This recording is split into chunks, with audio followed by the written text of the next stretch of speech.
আসসালামু আলাইকুম রহমতুল্লাহ। আজ আমি একটা মাত্র আমার খামারের একটা মাত্র খাসি নিয়ে হাটে এসেছি এবং বাজার দেখার জন্য মূলত। তো বর্তমানে বাজারে খাসির আমদানি অনেক বেশি, অর্থাৎ প্রচুর পরিমাণে খাসি উঠেছে।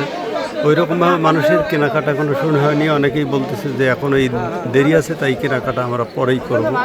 এখন তাই হয়তোবা বিক্রি হবে না খাসিটা, হয়তো রিটার্ন নিয়ে যেতে হবে। দেখা যাক শেষ পর্যন্ত কী হয়। আমার খাসিটা আমার এক বড় ভাইয়ের হাতে ধরায় দিয়ে আমি মূলত বড় বড় যে খাসিগুলো হাটে উঠছে, এই খাসিগুলোর কেমন দাম হচ্ছে আমি সেগুলো পর্যবেক্ষণ করতেছি।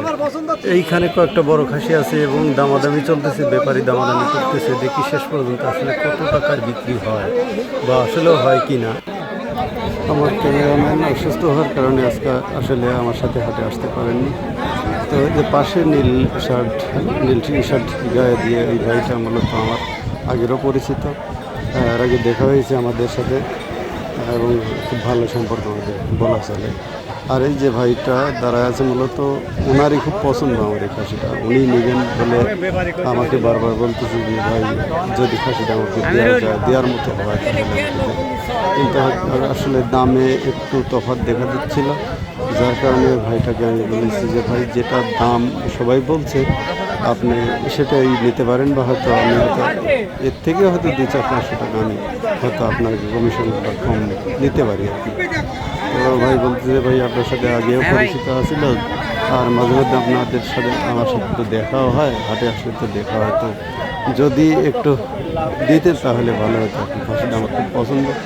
তো ভাইয়ের সাথে কথায় এক পর্যায়ে আর কি মিলেই যায়, আমি ভাইকে খাসি দিয়েই দিই, অর্থাৎ এই খাসিটা আমার হাতে এসে বিক্রি হয়ে যায়।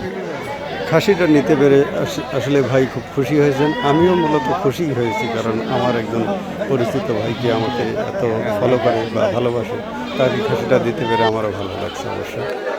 যাই হোক, খাসিটা আমি মূলত 500 টাকা কমেই ভাইদের দিলাম। তো খুব খুশি হয়েছে ভাইয়েরা। তো আমাকে বারবার বলতেছে যে, অর্থাৎ এই ভাইয়ের বাসা এই হাটের পাশেই, তো আমাকে বারবার বলতেছিল ভাই চলেন আমাদের বাসায় যাই। তো আমি যেতে চাইনি, বারবারও সে বলতেছিল পাশেই, হাটের পাশেই। তারপরে যাই হোক, আমি সাথে সাথে কিছু দূর আসলাম, আসার পর তো খুব করে অনুরোধ করলো, বললো যে চলেন একটু হোটেলে কিছু একটু নাস্তা পানি করি। যাই হোক, আমি না বলাতেও তারা খুব অসন্তুষ্ট যে না আসলে আমরা খুব মানে মনে কষ্ট পাবো। তো আমি ভাইদের পিছু পিছু আসতেছিলাম, এমন সময় হাটের চেকার, অর্থাৎ এই খাসিটা যে কিনেছে না চুরি করে নিয়ে আসছে বলতে খারাপ লাগছে, তো সেটা চেক করার জন্য মূলত রসিদটা চেক করতে চাচ্ছিল। তো রসিদটা দেখালাম, দেখানোর পর যাই হোক রওনা দিলাম ভাইদের সাথে হোটেলের দিকে। যাই হোক, হোটেলে খাওয়া দাওয়া সম্পন্ন করে ভাইদের অনুরোধে ওনাদের বাসার দিকেই যাচ্ছিলাম। মূলত এরই মধ্যে একটা ফোন আসার কারণে আমি বললাম যে ভাই আর যেতে পারবো না। তো ভাইদের ওখানেই বিদায় দিয়ে আমি আমার বাড়ির দিকে রওনা দিলাম। সবাই ভালো থাকুন, সুস্থ থাকুন। আসসালামু আলাইকুম ওয়া রাহমাতুল্লাহি ওয়া বারাকাতুহু।